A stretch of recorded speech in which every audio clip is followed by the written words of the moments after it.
आज हम प्रबंध के सिद्धांतों के बारे में पढ़ेंगे।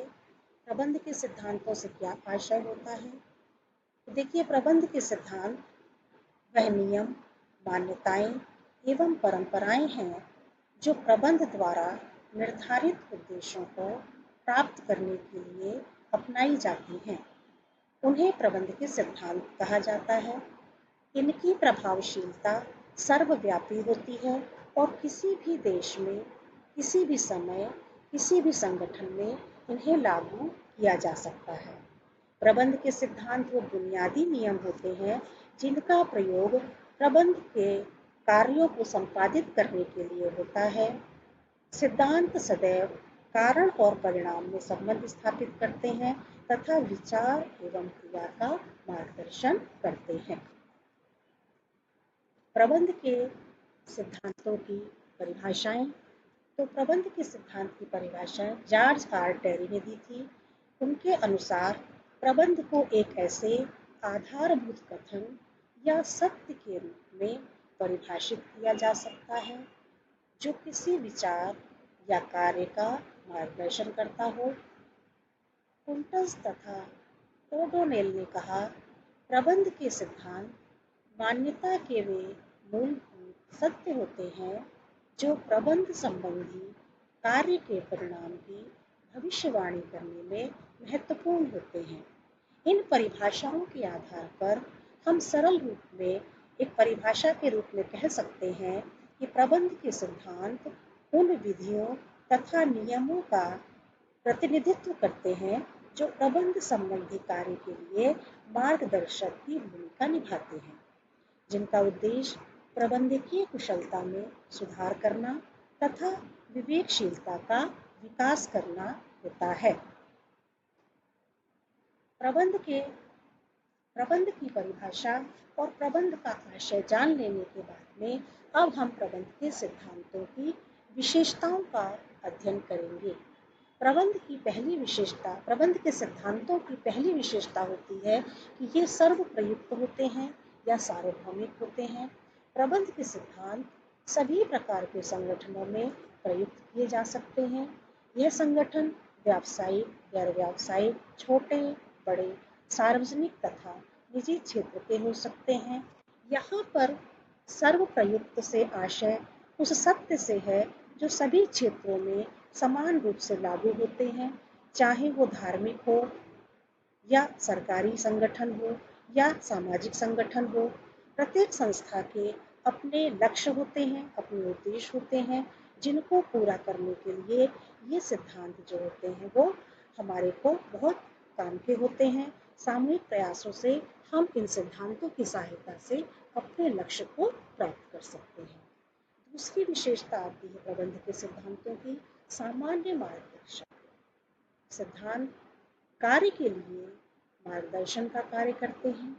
छोटे से छोटा दिशा निर्देश भी किसी समस्या के समाधान में सहायक होता है। प्रबंध के सिद्धांतों का प्रयोग सामान्य मार्गदर्शन के रूप में किया जाता है।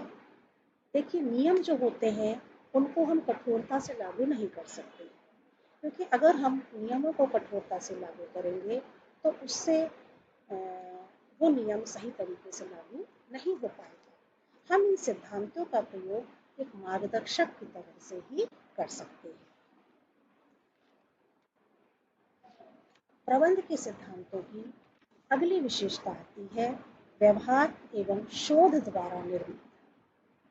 प्रबंध के सिद्धांतों का सभी प्रबंधकों के अनुभव एवं बुद्धि चातुर्य एवं शोध के द्वारा ही निर्माण होता है। उदाहरण के लिए, सभी का अनुभव होता है कि किसी भी उद्देश्य की प्राप्ति के लिए अनुशासन अनिवार्य है। तो देखिए, अनुशासन जो होता है या अनुशासन का जो सिद्धांत होता है ये एक प्रबंध के सिद्धांतों का एक अंग है। तो प्रबंध के सिद्धांत जो होते हैं उनका हम अपने अनुभवों के आधार पर, प्रबंधक अपने अनुभवों के आधार पर अपने दिमाग से, अपनी बुद्धि से उनका प्रयोग करता है। इसके बाद अगली विशेषता आती है रोचशीलता। प्रबंध के सिद्धांत लचीले होते हैं, परिस्थिति की मांग के अनुसार प्रबंधक इनमें सुधार कर सकते हैं। प्रबंध के सिद्धांत विभिन्न परिस्थितियों में भिन्न भिन्न रूप से लागू होते हैं। व्यवसाय की प्रकृति, आकार, प्रकार के अनुसार प्रबंधक इन सिद्धांतों का उपयोग करता है। नेक्स्ट है मुख्यतः व्यवहारिक। प्रबंध के सिद्धांतों का लक्ष्य मानवीय व्यवहार को प्रभावित करना होता है, इसलिए प्रबंध के सिद्धांत व्यवहारिक प्रकृति के होते हैं। प्रबंध का मानवीय व्यवहार से प्रत्यक्ष संबंध रहता है, क्योंकि प्रबंध प्रक्रिया के अंतर्गत मानव का ही प्रबंध किया जाता है। मनुष्य का स्वभाव, प्रकृति, इच्छाएं भिन्न भिन्न होती हैं और इसका प्रभाव प्रबंध व्यवस्था पर पड़ता है। तो प्रबंध के सिद्धांत कैसे होते हैं? व्यवहारिक होते हैं। प्रबंध के सिद्धांत प्रबंधकों के लिए प्रबंध के सिद्धांतों की हमने विशेषताएं पढ़ी और प्रबंध के सिद्धांतों की विशेषताओं के बाद में हम प्रबंध के सिद्धांतों का महत्व पढ़ेंगे। बच्चों, आपको आशा है कि आपको प्रबंध के सिद्धांतों का अर्थ, उसकी परिभाषा और उसकी विशेषताएं समझ में आ गई होंगी। अब हम प्रबंध के सिद्धांतों का महत्व समझेंगे। ये प्रबंध के सिद्धांत के क्या क्या किस किस के लिए प्रबंध के सिद्धांत महत्वपूर्ण होते हैं। तो प्रबंध के सिद्धांतों का पहला पॉइंट है महत्व का, प्रबंधकों के लिए उपयोगी। प्रबंध के सिद्धांत प्रबंधकों को वास्तविक दुनियावी स्थिति में उपयोगी बैठ कर आते हैं। इन सिद्धांतों को अपना के उनके प्रबंधकीय ज्ञान, योग्यता और समझ में वृद्धि होती है।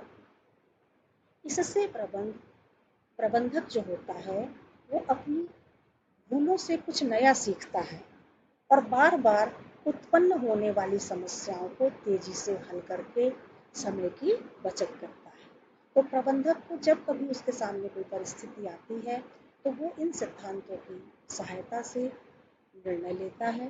तो प्रबंध के सिद्धांत प्रबंधकों के लिए बहुत अधिक उपयोगी होते हैं। नेक्स्ट है संसाधनों का अनुकूलतम उपयोग एवं प्रभावी प्रशासन।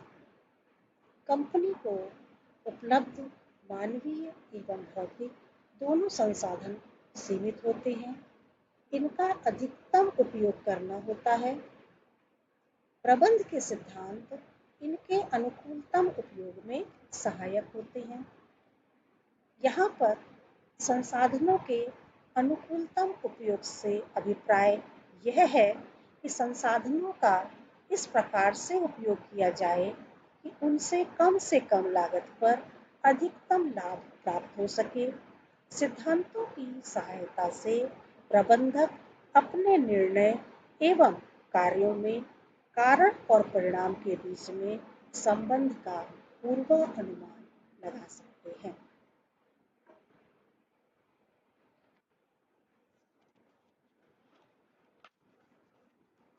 प्रबंध के सिद्धांतों के महत्व में अगला बिंदु आता है वैज्ञानिक निर्णय। वैज्ञानिक निर्णय निर्धारित उद्देश्यों के रूप में विचारणीय एवं न्यायोचित तथ्यों पर आधारित होने चाहिए। यह समयानुकूल, वास्तविक एवं मापन तथा मूल्यांकन योग्य होने चाहिए। प्रबंध के सिद्धांत विचारपूर्ण निर्णय लेने में सहायक होने चाहिए। यह तर्क पे जोर देते हैं, न कि आंख मूंदकर विश्वास करने पर। यह परिस्थितियों के तर्क संगत मूल्यों पर आधारित होते हैं।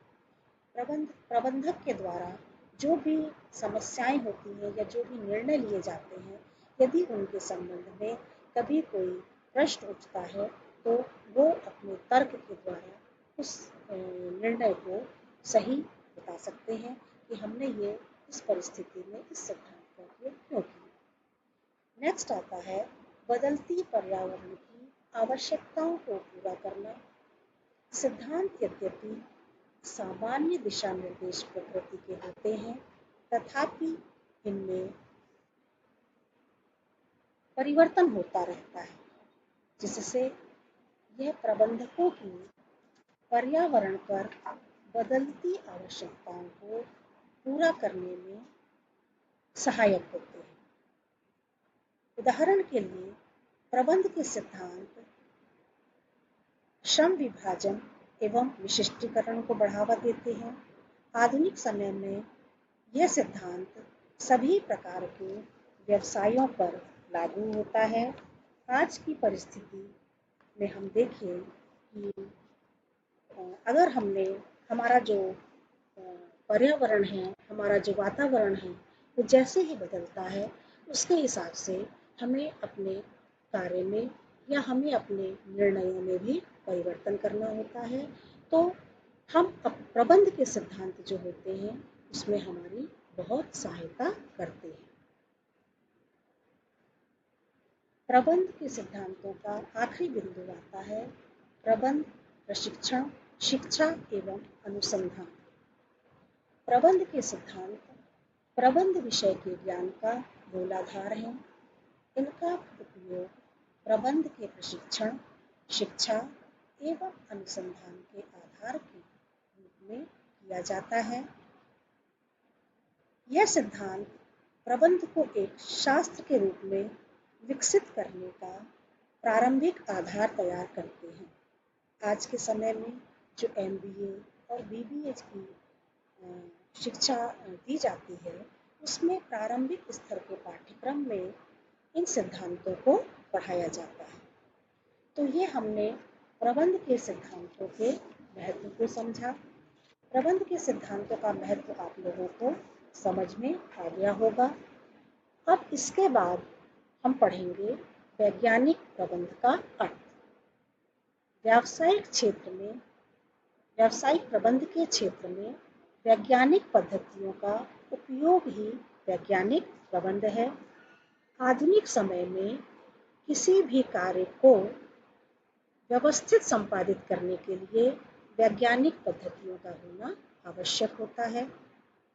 वैज्ञानिक प्रबंध यह जानने की कला है कि क्या करना है और इसे करने का सर्वश्रेष्ठ तरीका क्या है। वैज्ञानिक प्रबंध का अर्थ समझने के बाद में अब हम वैज्ञानिक प्रबंध की परिभाषा देखेंगे। F.W. टेलर ने वैज्ञानिक प्रबंध की परिभाषा दी है कि वैज्ञानिक प्रबंध यह जानने की कला है कि आप लोगों से यथार्थ में क्या कराना चाहते हैं तथा यह देखना चाहते हैं कि वे उसको सुंदर से सुंदर तथा सस्ते से सस्ते ढंग से कैसे करेंगे। इस परिभाषा के आधार पर हम कह सकते हैं कि वैज्ञानिक प्रबंध से आशय प्रबंध की ऐसी पद्धति से है जिसमें उपक्रम में कार्यरत मानवीय संसाधनों से इस प्रकार कार्य लिया जाता है कि न्यूनतम लागत पर अधिकतम और श्रेष्ठतम उत्पादन हो सके, नियोक्ता, उपभोक्ता और श्रमिकों को अधिक से अधिक लाभ हो सके। प्रबंध के वैज्ञानिक प्रबंध की परिभाषा और आशय को जान लेने के बाद में अब हम F.W. टेलर जो कि वैज्ञानिक प्रबंध के जनक थे उनका परिचय देखेंगे। फ्रेडरिक विंसलो टेलर का जन्म 20 मार्च 1856 में हुआ। वे एक मैकेनिकल इंजीनियर थे। टेलर का मानना था यदि कार्य का वैज्ञानिक रीति से विश्लेषण किया जाए तो इसे करने के सर्वोत्तम तरीकों को खोजा जा सकता है। वह प्रबंध में कर्मचारियों के सहयोग के पक्षधर थे।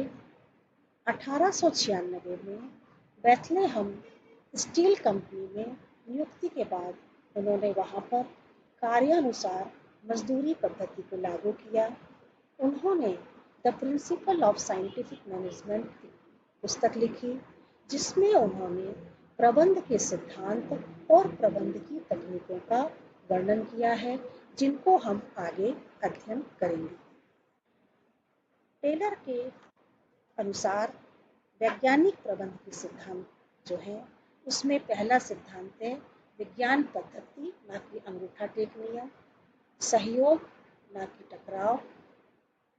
तीसरा सिद्धांत है सहयोग ना कि व्यक्तिवाद और चौथा सिद्धांत है प्रत्येक व्यक्ति का उसकी अधिकाधिक क्षमता एवं समृद्धि के लिए विकास। औद्योगिक क्रांति के प्रारंभिक दिनों में प्रबंधक प्रबंध की सभी समस्याओं का निर्णय व्यक्तिगत आधार पर लेते थे। इसे ही हम यहाँ पर अंगूठा टेक नियम के नाम से जानते हैं। तो देखिए, पहला जो प्रबंध का सिद्धांत है, विज्ञान पद्धति ना कि अंगूठा टेक नियम। टेलर ने प्रबंध के क्षेत्र में विज्ञान की पद्धतियों को लागू करने की पहल की। उनका विश्वास था कि अधिकतम कार्यक्षमता में वृद्धि केवल एक सर्वोत्तम विधि है। इस पद्धति को अध्ययन और विश्लेषण के द्वारा विकसित किया जा सकता है। वैज्ञानिक तरीके से नियोजन करने से मानवीय शक्ति, समय और माल की बर्बादी को बचाया जा सकता है। टेलर के अनुसार लोहे की छड़ों को डब्बा बंद गाड़ियों में लादने की छोटी सी उत्पादन प्रक्रिया को भी यदि हम वैज्ञानिक ढंग से करें तो वो बहुत अच्छी तरह से प्रस्तुत हो सकती है। दूसरा जो सिद्धांत टेलर ने दिया प्रबंध का, वो था सहयोग ना कि टकराव। सहयोग, जैसा कि इसके नाम से ही पता चल रहा है कि हमें यहाँ पर सहयोग करना है और टकराव को हटाना है। उत्पादन की कारखाना प्रणाली में प्रबंधक, मालिक एवं श्रमिकों के बीच की कड़ी होते हैं। टेलर ने प्रबंधकों एवं श्रमिकों के बीच पूरी तरह सहयोग पर बल दिया। इसके लिए टेलर ने मानसिक क्रांति का आह्वान किया। इसका अर्थ दोनों की सोच में बदलाव आना चाहिए। ऐसा होने से श्रम संघ हड़ताल नहीं करेंगे और कंपनी को लाभ होगा। वैज्ञानिक प्रबंध के इस सिद्धांत के अनुसार संस्था की प्रतिकूल परिस्थितियों को अनुकूल बनाया जा सकता है। मालिक और कर्मचारी के बीच प्रबंधक एक सेतु का कार्य करता है और कार्य की प्रक्रिया के बीच में श्रमिकों, कर्मचारियों और मालिकों के बीच में कई बार टकराव की अप्रिय स्थिति भी बन जाती है। इससे सभी को नुकसान होता है। ऐसे टकराव को टालकर वैचारिक एकता स्थापित करने की दृष्टि से टेलर ने प्रबंधक एवं श्रमिकों के मध्य सहयोग पर बल दिया। इसे ही सहयोग न कि टकराव के सिद्धांत का नाम दिया। तीसरा जो सिद्धांत आता है वह है सहयोग न कि व्यक्तिवाद। व्यक्तिवाद के स्थान पर श्रम एवं प्रबंध में पूर्ण रूप से सहयोग होना चाहिए। प्रतियोगिता के स्थान पर सहयोग होना चाहिए। यदि श्रमिकों की ओर से कोई सुझाव आए तो उस पर विचार करना चाहिए।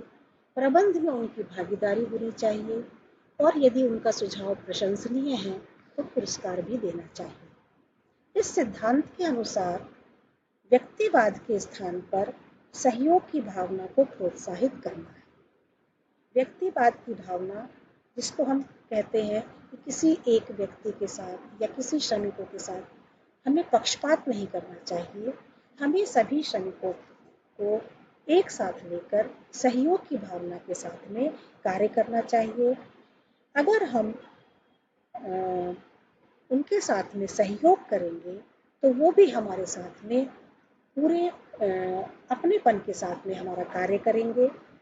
प्रबंधकों को पक्षपात छोड़कर श्रमिकों के हित में उचित कार्य करना चाहिए ताकि उनका सहयोग पाया जा सके। नेक्स्ट सिद्धांत है प्रत्येक व्यक्ति का उसकी अधिकाधिक क्षमता एवं समृद्धि के लिए विकास। वैज्ञानिक प्रबंध कर्मचारियों के विकास को मान्यता देता है। प्रत्येक व्यक्ति का चयन वैज्ञानिक रीति से होना चाहिए। उनकी कार्यक्षमता में वृद्धि के लिए प्रशिक्षण मिलना चाहिए।